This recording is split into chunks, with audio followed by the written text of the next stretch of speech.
The Lorax. At the far end of town, where the grickle grass grows, and the wind smells slow and sour when it blows, and no birds ever sing excepting old crows, is the street of the lifted Lorax. And deep in the grickle grass, some people say, if you look deep enough, you can still see today where the Lorax once stood, just as long as it could, before somebody lifted the Lorax away. What was the Lorax? And why was it there? And why was it lifted and taken somewhere from the far end of town where the grickle grass grows? The old Onceler still lives here. Ask him. He knows. You won't see the Onceler. Don't knock at his door. He stays in his lurkim on top of his store. He lurks in his lurkim, cold under the roof, where he makes his own clothes out of muffered moof. And on special dank midnights in August, he peeks out of the shutters, and sometimes he speaks and tells how the Lorax was lifted away.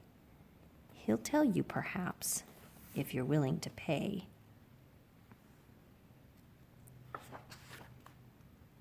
On the end of a rope, he lets down a tin pail, and you have to toss in 15 cents and a nail in the shell of a great-great-great-grandfather snail.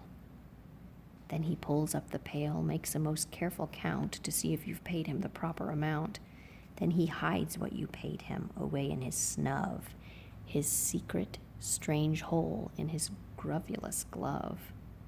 Then he grunts, "I will call you by whisper-my-phone, for the secrets I tell you are for your ears alone."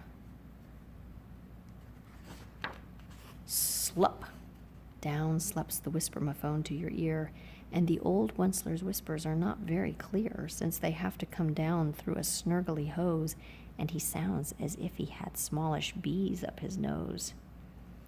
"Now I'll tell you," he says, with his teeth sounding gray, "how the Lorax got lifted and taken away. It all started way back, such a long, long time back.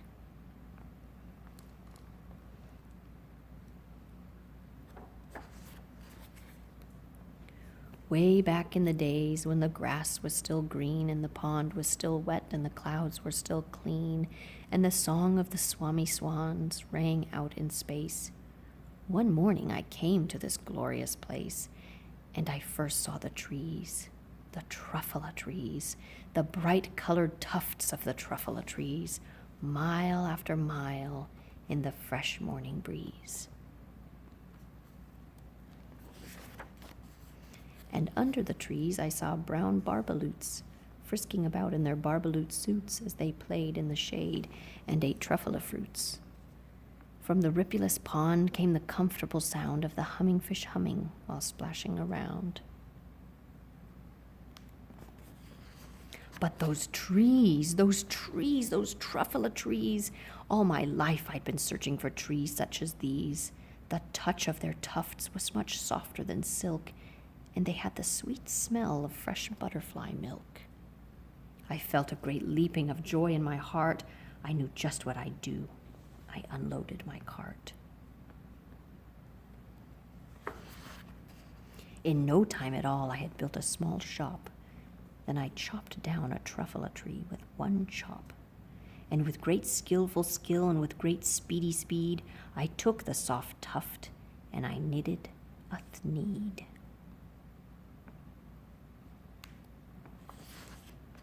The instant I'd finished, I heard a gazump.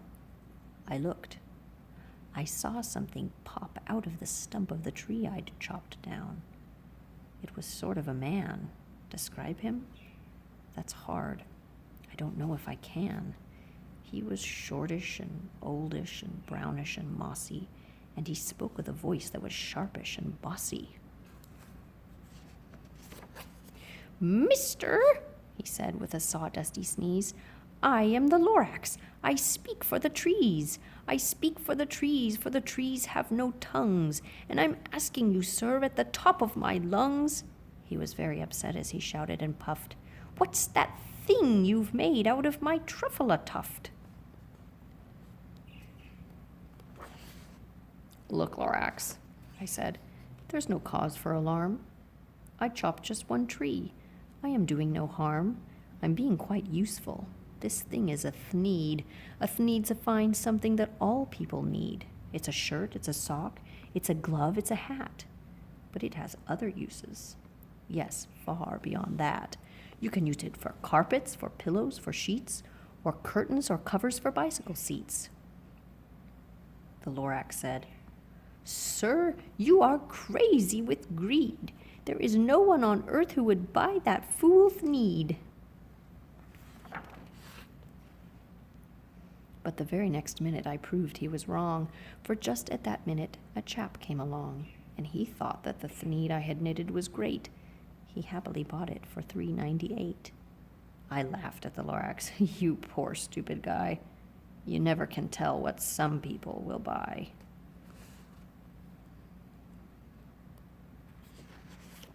"I repeat," cried the Lorax, "I speak for the trees." "I'm busy," I told him. "Shut up, if you please." I rushed across the room and in no time at all built a radio phone. I put in a quick call. I called all my brothers and uncles and aunts, and I said, "Listen here. Here's a wonderful chance for the whole Onceler family to get mighty rich. Get over here fast. Take the road to North Nitch. Turn left at Weehawken. Sharp right at South Stitch."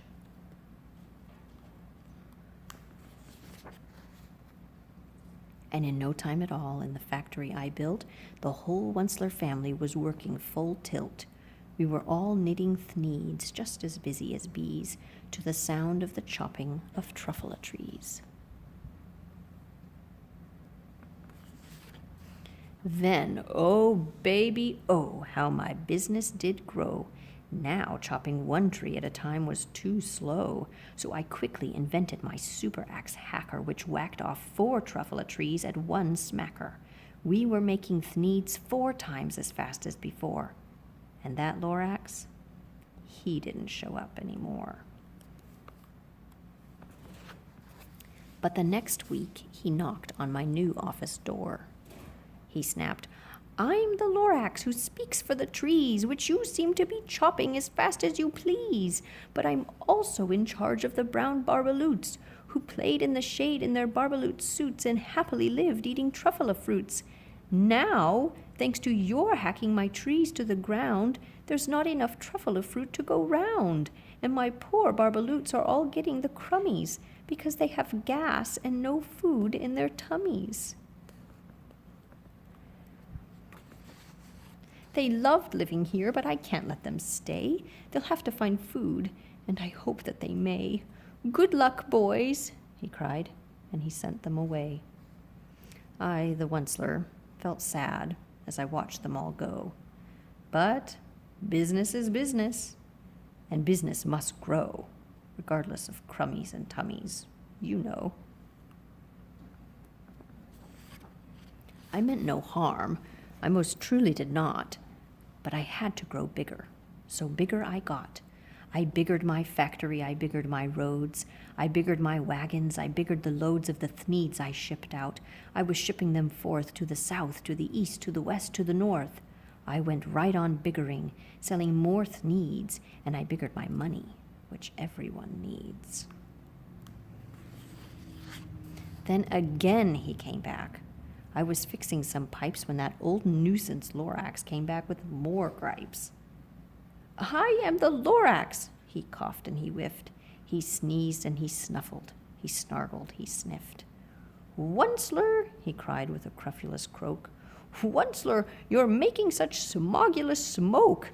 My poor swami swans, why, they can't sing a note. No one can sing who has smog in his throat." "And so," said the Lorax, "please pardon my cough. They cannot live here, so I'm sending them off. Where will they go? I don't hopefully know. They may have to fly for a month or a year to escape from the smog you've smogged up around here." What's more, snapped the Lorax. His dander was up. Let me say a few words about Gluppity-Glup.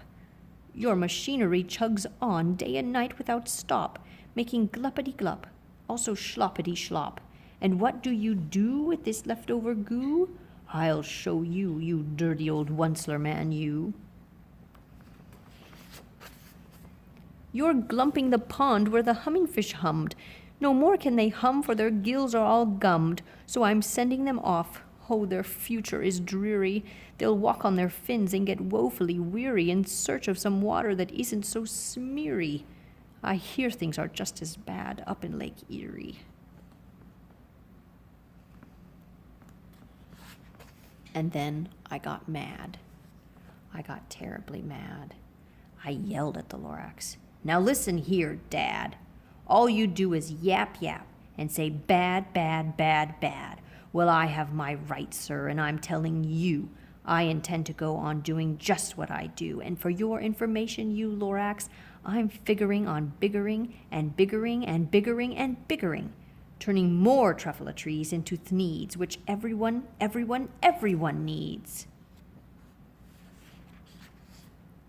And at that very moment, we heard a loud whack.